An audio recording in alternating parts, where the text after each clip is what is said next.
You're listening to Partnernomics Podcast, where we discuss the art and science of developing successful strategic partnerships. To learn more about the suite of Partnernomics solutions, visit partnernomics.com. Well, welcome back to a new episode of the Partnernomics Podcast. I am joined by Partnernomics CEO Mark Brigman today. Mark, what's going on? What's going on, Tyler? You making that sound all formal, buddy?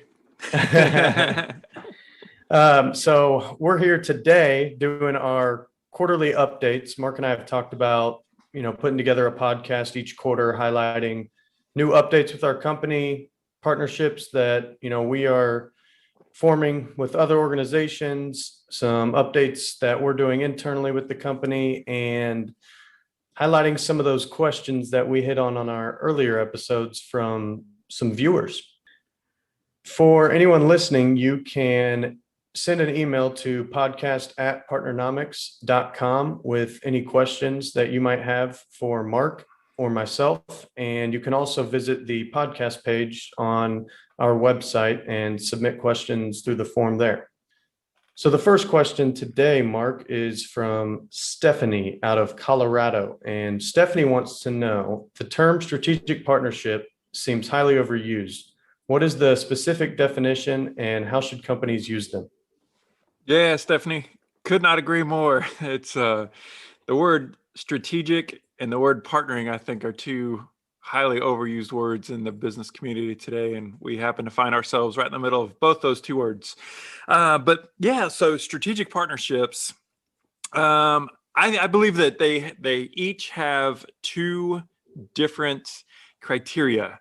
One of those is, I think that they have to involve some piece of innovation, something new, something creative, something that's going to cause this paradigm shift in the market, in your company, in your solution set. So I think that number one, it has to have some flavor of innovation that comes into it. And then number two, that innovation should open the door for new opportunities for pricing power. An economist is going to say some competitive advantage, but in a nutshell, so many of our products and services, let's generically call those solutions, over time, if they're successful, people want them, there's demand for them, we're going to have other competitors in the marketplace that are going to try to copy that solution, right? That's just kind of how economies work.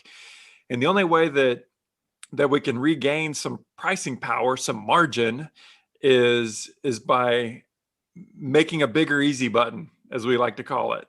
You have to provide a solution that has additional features and functions and shiny buttons on it that provide more value for your customers than what they can find elsewhere. And there's only one way to do that. It's through innovation. It's through that innovative process to get something new.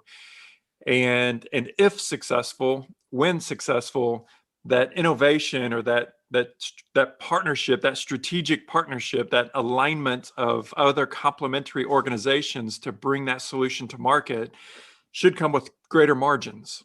And so that's kind of what you get out of it. Yeah, that kind of reminds me of, in our first course, when we talk about the quadrants of solutions and keeping in that pricing power, the strategic element of it. Yeah, that's exactly right. So, any product or service that we put out into the marketplace, I like to say there's this magnetic pull that's constantly trying to pull that down into the commodities quadrant. And if you find yourself playing in the commodities quadrant, there's only one thing that really matters, and that's price. It's always a conversation around price. And so how do you change the game? Well, you change it by differentiation, by offering something to your clients that they can't get anywhere else. And when you're able to do that, it pulls you up into hopefully the strategic quadrant. And then that's where profits come from. That's where margin comes from. Good stuff. Next one, Mark, this is nice to see. We're going, we work with some clients globally, and it's cool to see some questions coming in from people not based in the US. The next question is from Ashwin, and he is from Bangalore, India. And Ashwin asks, in a previous podcast, you said you cannot get alignment, you can only discover alignment. Can you expand on this topic? Yeah, I'm glad that he picked up on that. So, we say, we kind of teach and preach that over 50% of long-term partnership success happens before you ever sign the deal. So many times, even the academics, whenever they look at partnership success and trying to dissect what goes wrong in partnerships, their starting line is the date that the deal got signed. And then they look forward and they look at how the deal was managed or how the relationship unfolded. But we believe that over 50% of success happens before you ever sign the deal. So what does that mean? It means that companies need to do a better job of aligning with companies that have complementary cultures, as well as complementary strategies of just the product roadmap of where they're trying to take their business and the types of partners that they're wanting to attract, the types of customers they're wanting to attract.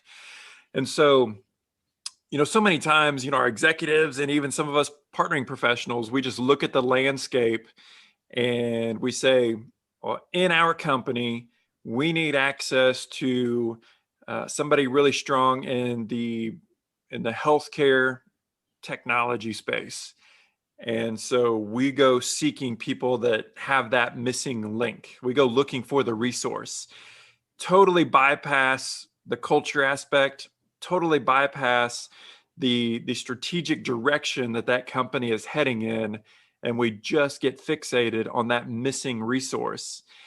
And so alignment is so critical, but what we say is you have those conversations with potential partners and you try to uncover or discover what their strategic roadmap is. And then the question that you have is, are you in alignment with them? Are you speaking a similar language? Or are you riding a similar bus that's going to a similar destination, or are they going in opposite directions? And if they are going in a similar direction, you automatically have a significantly higher opportunity or probability of having a successful partnership. But if you have to do a bunch of convincing to try to pull a partner over onto your interstate, just know that you're going to be attempting to pull your partner over onto your interstate the entire drive. Mm-hmm. And that almost never works. So, that's why we say that you really just look at alignment, you evaluate it, and you discover that you do have alignment, but you don't really ever get it, or you can't influence somebody over onto your highway. And frankly, if they can be convinced that easily to move off of their interstate, it should be a big red flag. Yep. Next one for you, Mark, came in from Robert from Texas. And Robert says, you say that partnerships fall on a continuum between highly transactional to highly collaborative. What does this mean, and where does the average partnership sit? Yeah, good question. Yeah, so just like customers and clients, they're not all created equal. Partners and partnerships are not all created equal. And so we like to say that, partnerships do fall on a continuum, somewhere between highly transactional and highly collaborative. And so on that highly transactional side, that's where, supply chain management, procurement, sales, a lot of those relationships where the script is already written, we've already got a playbook, we got a rule book, we've got a master services agreement, or we have some sort of a purchasing agreement. And there's not a lot of unknowns. We just lay it out there, and the quote unquote partner, agrees to kind of play ball or not. And those are important relationships, no doubt. And that's the vast majority of the relationships that businesses have. But there's also another opportunity, and that's the opposite end of the spectrum. And that's truly where strategic partnerships live. And as we talked about whenever we kicked off this podcast, strategic partnerships include innovation, something new, something different. And because it is new, there's not a script built for it. We always hear this, proverbial line of, welding the ship as we sail it, or we're building the plane as we're flying it.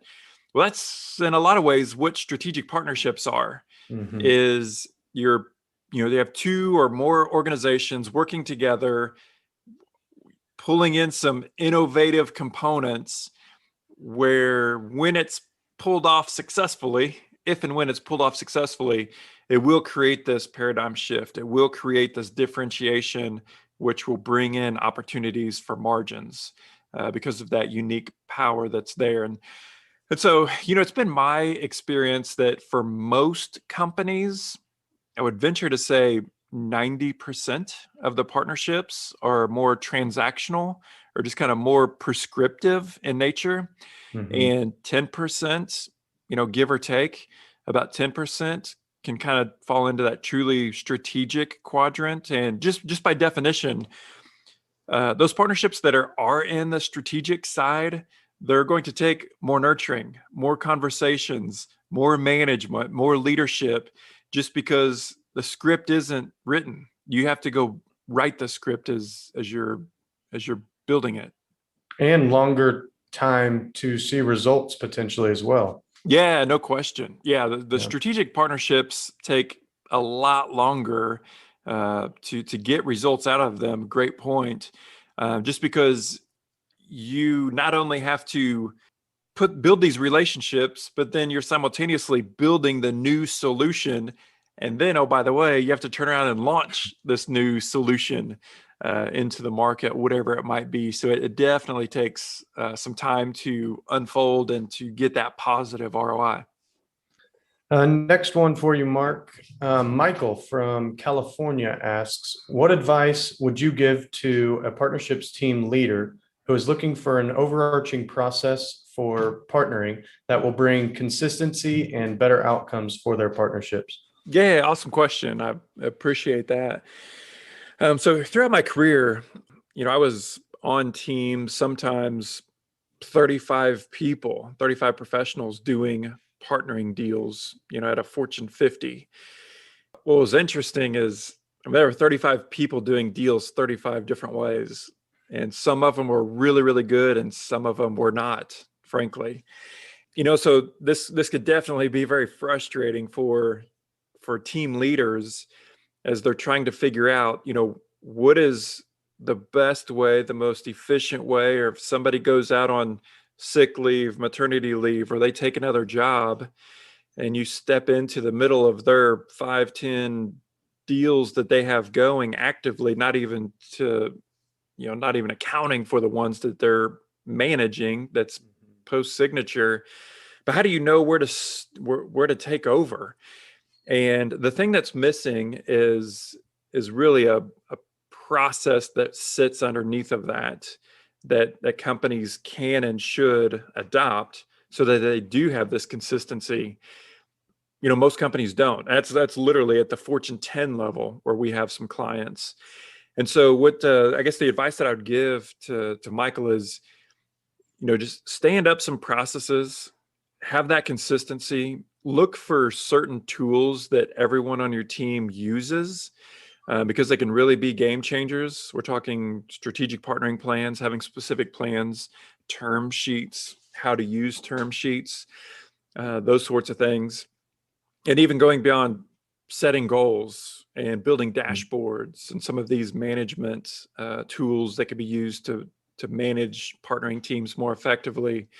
But set up some consistency and don't try to overcook it. We're big believers in the Pareto principle, the 80-20 rule. Just focus on those 20% of tools and processes that will lead to 80% of the value, and focus on that first. Get that down and then just continue to build. So that wraps up our viewer questions. So now I'd like to move on, Mark, a little bit to about us and what we've got, in the pipeline coming up, starting with you being a guest on Clubhouse. I'd like for you to talk a little bit about what you're talking about on there. And I know you're on there with Michael Vormatog, and talk to us a little bit about that. Yeah, so Michael actually recently finished up one of our cohorts. Yep. And so he went through all of our core courses, but Michael's with Mercedes-Benz, really cool guy, doing some really neat partnering stuff for Mercedes-Benz over in Germany, talking about working with some international folks. But Michael is nice enough to invite us to come on there and chat with him specifically about partnering with sumos. So he gets a lot Love of that different topic. folks that, me too. So he gets a lot of folks that come into the clubhouse to talk to him in their group just about how to leverage the power of partnership. But this specific topic is how can smaller companies, partner with the big dogs to help them accelerate their business, and what are some things that they can do. So we've worked with a bunch of startups, but we've worked with a ton of Fortune 100s and Fortune 50s too, and it's interesting to hear them talk about how they partner, and it's very different from each other. Yeah. So looking forward to that opportunity. Actually, it's later on today at 1:30 Central, but we'll have an opportunity to chat with some of their folks about leveraging the power of partnership. Yeah, I'm excited for that one. And next, we talked a little bit about, Robin Dreek's course that we're partnering with him on the interpersonal communications one. If you want to elaborate a little more on that, but also our strategic negotiating course with Mike Milich as well. Yeah, looking forward to both of those. Yeah, as you mentioned, we talked about the interpersonal communications course with Robin earlier, and like I said, Robin's written 3 books, and they're absolutely phenomenal. If there's one skill that people need to kind of get down to do partnering well, it's interpersonal communications. It's all about working with others. Yeah. And so there's some great insights that he shares in his books, and then we're making those 3 books kind of come to life through our platform, through the courses. But then the second thing that you mentioned is a course with Mike Milich, and really looking forward to that. Mike and I have known each other for, I guess 4 or 5 years, been working together, traveled across the country, delivering each of our different courses to each other's companies and clients. But man, Mike has just a great methodology for negotiating, and I love it. And as we alluded to earlier, there's a couple different approaches to negotiating. Mm-hmm. And kind of the 2 main approaches is, one is this kind of get to yes, short-term mindset, hostage negotiation sort of a thing, where I just, I got to get you to yes, and then I'm going to move on to the next thing. Well, in partnerships, that's not the case for us. Whomever we do deals with, we're going to be living with them, hopefully for years into the future. And so it's all about the relationship and building on trust, establishing trust and building trust. And that's actually a very different approach. And so the thing that I love about Mike's, his framework is it is all about the relationship. It's not taught enough. Yeah. And so it's a powerful course, and it's going to be exciting to bring that to folks. For sure. I'm really excited that we're, kind of opening the umbrella of and hitting these different topics of partnering that, we cover in our 3 courses, but really bringing those to the ground floor and the importance of these different topics. I'm excited to really drill into those. Yeah, I mean, Mike's standard course is 3 days. Mm-hmm. And so it's one thing to go through a course to learn the success practices, but then it's a whole nother level of learning whenever you get to practice and do the how-to piece. And that's one of the things that we're really going to bring to life in Mike's course here in negotiating is we're going to have people watch and basically kind of participate in their own way in these negotiation simulations. And so they can decide which route would they go and kind of justify why. And then we'll be able to share what the optimal route was and describe why. And so it's going to be a really powerful experience. So I'm definitely looking forward to that. Yeah. And last update that I am extremely excited about, you are currently working on a new book with Jay McBain. I'd love for you to dive into, some of the main topics and what you two are going to be covering in the book. Yeah, it's going to be fun. Yeah, I've enjoyed, spending some more time with Jay and working on the different topics that we're going to hit for the book. But yeah, I think it's really going to be centered on ecosystems and what this ecosystem thing means. It's like as each year passes, there's more and more technologies that are coming into our daily lives, coming into our businesses, which means there's more opportunities to partner. The traditional, business course, business methodology, those of us that went to business school, they hear, understand what your core competency is and stick with your core competency. If you get out on the fringes, you get outside of your core competency, gets really dangerous, and then that's where you start swimming in waters that you don't understand. That's where you run the risk of running your business into the ground because you're out there, you don't know what you're doing. But then you kind of contrast that with some Clayton Christensen's of the world, these great thought leaders that talk about jobs to be done. Look at your clients. What do your clients want? And then that's what your solutions need to be. You have to bridge the gap between what your solution is today and what customers are asking for, making that easy button bigger. Well, that's where partnerships come into play, because you understand your core competencies. And then if you understand how to partner, if partnering is a core competency for your organization, then anything can be a core competency for your organization.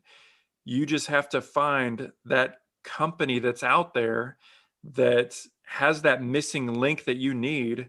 And if you know how to partner, hopefully they know how to partner, or you know it well enough to coach them to make it this symbiotic, mutually beneficial relationship. But those are the companies that are going to win over the next decade, are the ones that, intrinsically they already have great solutions, but customers are always looking for more. They're always looking for a bigger easy button. They're always looking for more integrated ways to do things.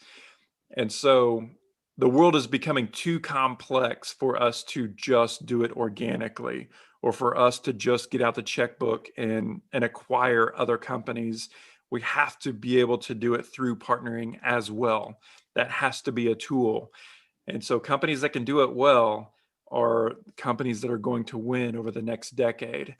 And so you have these, traditional, I would say, generally speaking, I'd say about 75% of partnerships that are out there in this big world today are channel-based partnerships. But channel partnerships, generally speaking, are pretty transactional in nature. Yeah. I mean, it's designed to be very prescriptive and pretty repetitive, and there is a playbook for them. But what the future is going to require is some infusion of innovation, some infusion of making the easy button bigger. And it's going to require a different playbook, an expansion of the playbook. And there's not a playbook written for that. And so that's really what the ecosystem is. The ecosystem is taking your solution, but making it bigger and broader, laying this web over the top of it so that you now have the opportunity to leverage all the other lanes, whether it's marketing, it's research and development, it's data, it's new product sets, it's all of those things, layering those over the top of your company today and being able to leverage them. Yeah. So you said I like the 75% statistic about, that being the primary way of partnering, that channel idea. Do you see that percentage decreasing in the upcoming decade as this whole ecosystem space comes into play more? Yeah, good question. I think that, like what we traditionally think of as the channel today, that will be kind of this main layer that is in place and will always be in place. But the real question is, how can that main interstate be complemented by other things? And really, to me, that's what the ecosystem is. How do we get new research and development partnerships to tie into that? How do we get new marketing and new markets opening? How can we leverage the power of different influencers to connect in with us? How can we leverage new technologies, new intellectual property development, new co-creation opportunities for solutions that are complementary to us? There are dozens and dozens and dozens of different ways that we can now branch out sideways from the channel, as opposed to just going down this chute. In the future, we need to start going sideways to add value to our customers and our clients. So, theoretically, both of them could increase. The channel itself could get bigger, but without a doubt, these ancillary pieces, which is really what the ecosystem is, these ancillary pieces will really be the game changers, because that's where I think the new growth can come from, is who can most successfully, more efficiently put that puzzle together. Thank you for tuning in to our Q2 recap. Again, if you have any questions for Mark or myself, feel free to shoot those questions to podcast@partnernomics.com, or visit the website on our podcast page, and you can submit on the form there. We look forward to you listening to future episodes, and we will see you in Q3. Partnernomics Podcast is brought to you by Partnernomics. Learn how to leverage the power of partnership. To listen to more episodes of Partnernomics Podcast, visit partnernomics.com.